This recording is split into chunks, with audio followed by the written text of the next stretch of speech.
Buenas noches, muchas gracias, Melissa, por la invitación. Le preguntaba hace unos instantes, antes de iniciar exactamente, ¿cuál es la situación de Vladimir Cerrón y qué tan posible ve usted que esta vez sí se le dé prisión preventiva, que es lo que está buscando su equipo?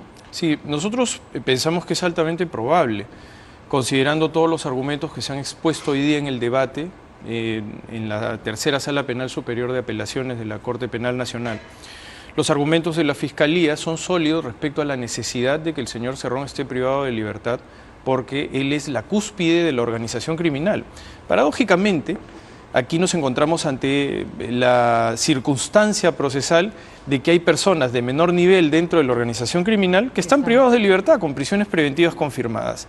Y no así el caso del señor Cerrón. Ahora, es verdad que los casos son distintos y que cada caso construye su evidencia para establecer los estándares necesarios en la prisión preventiva. Luego de 1 año y medio, el equipo de trabajo del fiscal Richard Rojas ha conseguido la sospecha criminal grave, suficiente, y la evolución del caso es la que determina el momento procesal en el que la Fiscalía solicita un arraigo de mayor calidad. La necesidad de la gravedad de los acontecimientos y la cautela procesal del éxito de la investigación ponen a la Fiscalía en la necesidad de pedir esta prisión preventiva por 36 meses. Usted ha señalado 2 puntos por los que considera se le debería dar prisión preventiva. No tiene arraigo laboral, por un lado, y que ha estado obstruyendo la justicia. Y en este último punto me gustaría incidir. ¿De qué manera Vladimir Cerrón ha obstruido la justicia? Con su conducta procesal. Efectivamente, hay 2 niveles de argumentación claramente sustentados en la apelación correspondiente. El primero relacionado a la calidad de los arraigos, no solamente de carácter laboral, sino también de carácter personal, y adicionalmente a la conducta procesal errática que ha mostrado el investigado Vladimir Cerrón. Esto en el sentido no solamente de haber sido una persona que activamente ha puesto dificultades dentro del desarrollo de las diligencias, sino también porque adicionalmente... ¿Qué tipo de dificultades? Sí, todas dentro del desarrollo de las investigaciones hay una serie de diligencias que requieren la contribución directa del propio investigado. Es decir, que asista, por ejemplo, a dar su testimonio, ¿no lo ha hecho? No, sí ha asistido a rendir su testimonio, ¿no? Pero efectivamente siempre dentro de la expresión de una serie de dificultades para ejercer su derecho, porque finalmente es su derecho el declarar también. Pero no me refiero únicamente a ello, sino también a diligencias que se producen dentro del desarrollo de la investigación, como las que están relacionadas a aspectos de carácter tecnológico. El señor Cerrón, la organización criminal, dentro del proceso mismo de la investigación ha merecido decisiones judiciales, por ejemplo, de allanamientos, incautaciones de equipos electrónicos, por ejemplo, ¿no? ¿Y estos equipos electrónicos tienen que ser, por supuesto, tienen que ser abiertos, tiene que ser discriminada la información y por eso se requiere la presencia del señor Cerrón. El señor Cerrón ha antepuesto sus actividades personales, esencialmente políticas, a las de su defensa. Y como corresponde, el Ministerio Público ha reunido toda esta evidencia y la traslada a los jueces para que califiquen si desde el entendimiento del Ministerio Público estamos ante una conducta procesal obstruccionista. ¿Y ese viene a ser el punto más grave? Digamos? No, adicionalmente también hay el testimonio de un testigo protegido en el que claramente se determina de que el señor Cerrón también habría amenazado, compelido, obligado a condicionar los testimonios de personas que se encuentran relacionadas con el Partido Perú Libre. ¿Habría intentado comprar testimonios? No tanto eso, más bien influenciar en ellos a través de llamadas telefónicas, WhatsApps, medios de comunicación, que claramente están documentados también dentro del desarrollo de la pesquisa correspondiente. Correcto. Entonces, esos 2 niveles sumados a que ya existe la determinación de gravedad respecto a los hechos que son producto de investigación en el delito de lavado de activos y en el de organización criminal, en esos casos ya se ha determinado la sospecha criminal suficiente necesaria para una prisión preventiva. Y estos acontecimientos procesales son los que decantan también la necesidad de los mayores arraigos, porque existe una inferencia lógica deductiva de que se puede presumir la probabilidad de fuga y el entorpecimiento mientras la investigación va madurando. Ya estamos en ese estadio de madurez y por tanto se instala la necesidad de que existan mayores arraigos, considerando adicionalmente que otros componentes de la organización criminal han merecido de parte de la justicia también decisiones de prisión preventiva. Entonces, para nosotros lo congruente, de acuerdo al avance y madurez de la investigación, a las sospechas criminales graves que hay en los delitos, es que también el señor Cerrón tenga esos niveles de arraigo suficientes para que no se perjudique la investigación. En el caso Antalsis, en la investigación por el caso Antalsis, en el que también está inmerso el señor Cerrón, por ejemplo, 2 veces ya se ha librado, por decir, el juez Pillaca lo ha librado de la prisión preventiva. Ese mismo criterio para librarlo de la prisión preventiva ¿podría, cree usted, ser trasladado en este caso al tema que usted ve, a la investigación que usted tiene? No, yo diría que absolutamente que no, por una circunstancia. No tiene que guardar los mismos criterios. Sí, porque los estándares de la prisión preventiva son excepcionales y son los más altos dentro de los requerimientos que se plantean por parte del Ministerio Público y que tienen que ser evaluados por los jueces. Los estándares de la prisión preventiva están vinculados al caso particular. A los casos que usted se hace referencia, estamos hablando de reglas de conducta que son parte de lo que eventualmente se haya podido formular por otras fiscalías, con casos que no tenemos nosotros directamente en nuestra responsabilidad.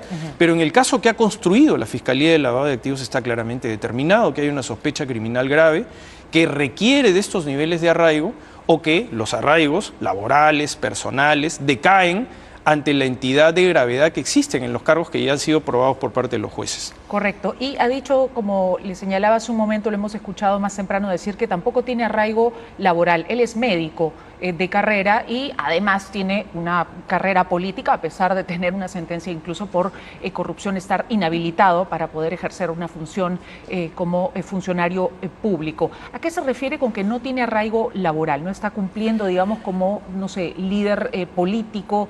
Ese no es un trabajo, en todo caso no se le considera un trabajo, al saber incluso que recibe, un dinero por ejercer esa función dentro de su partido. Mire, el señor Cerrón es un médico cirujano de profesión, pero que ya no ejerce la profesión de la medicina.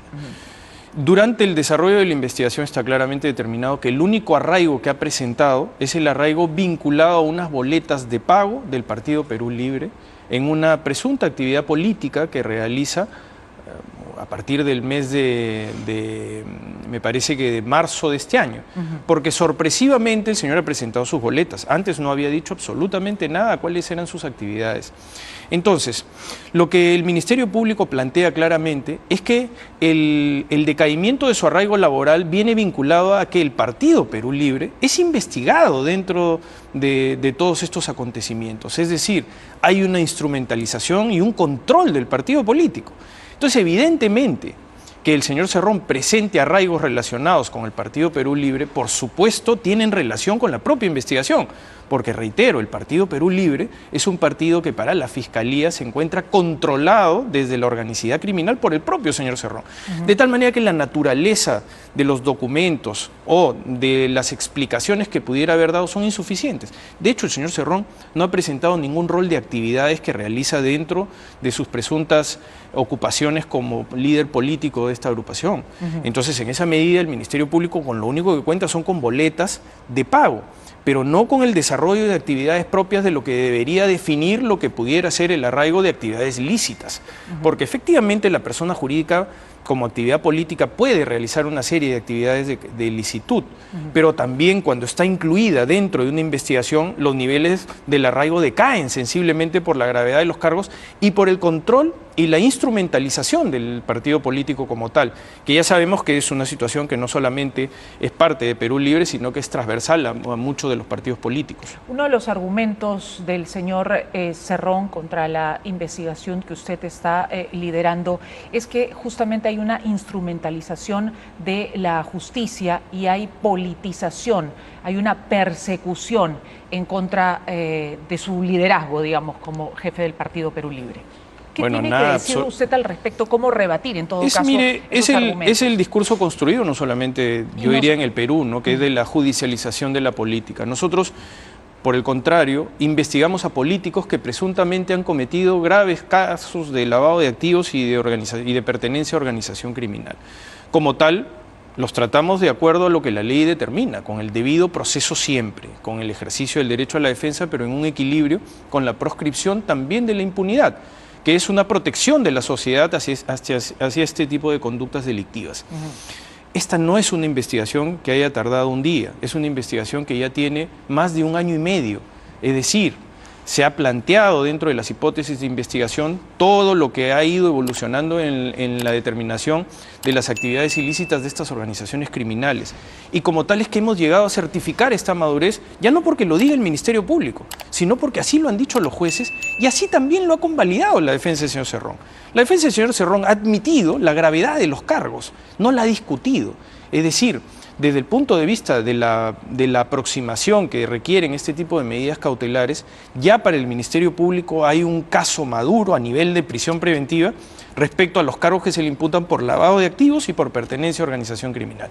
Solamente el día de hoy hemos discutido los arraigos propios de una situación tan grave, tan lesiva además a los intereses del Estado. Ahora, el señor Cerrón tiene varias investigaciones en curso en diferentes fiscalías. En su caso, lo que se está viendo, lo que se está investigando tiene relación con los aportes de campaña para la primera vuelta, me explicaba. Solo hasta la primera vuelta. Sí, efectivamente, la actividad criminal previa que genera el dinero ilícito, que finalmente ingresa a las economías particulares de los directores o de las personas que están dentro de la conducción del partido político y de la propia campaña, son generadas a través de organizaciones criminales que también se enquistaron en el gobierno local y regional de Junín en determinado momento. Estos son los casos que se conocen coloquialmente como los dinámicos del centro y los tiranos del centro. Es que existía un proyecto de apoderarse de la política e instrumentalizarla para generar estos fondos y ir migrando hacia mayores ambiciones también en el aspecto político. Exacto. Es lo que finalmente produce, a partir de la captura del gobierno local, el gobierno regional, produce precisamente las cantidades de dinero enorme que han sido introducidas a través de fórmulas clandestinas para la campaña del financiamiento del señor Pedro Castillo, y que en determinado momento luego ya genera dentro de la actividad fiscal que se establezcan las rutas del dinero, es decir, todo el trasiego de las rutas del dinero correspondientes bajo los auxilios del levantamiento de los secretos bancarios, de comunicaciones y también de los aliados estratégicos como es la Unidad de Inteligencia Financiera. Correcto.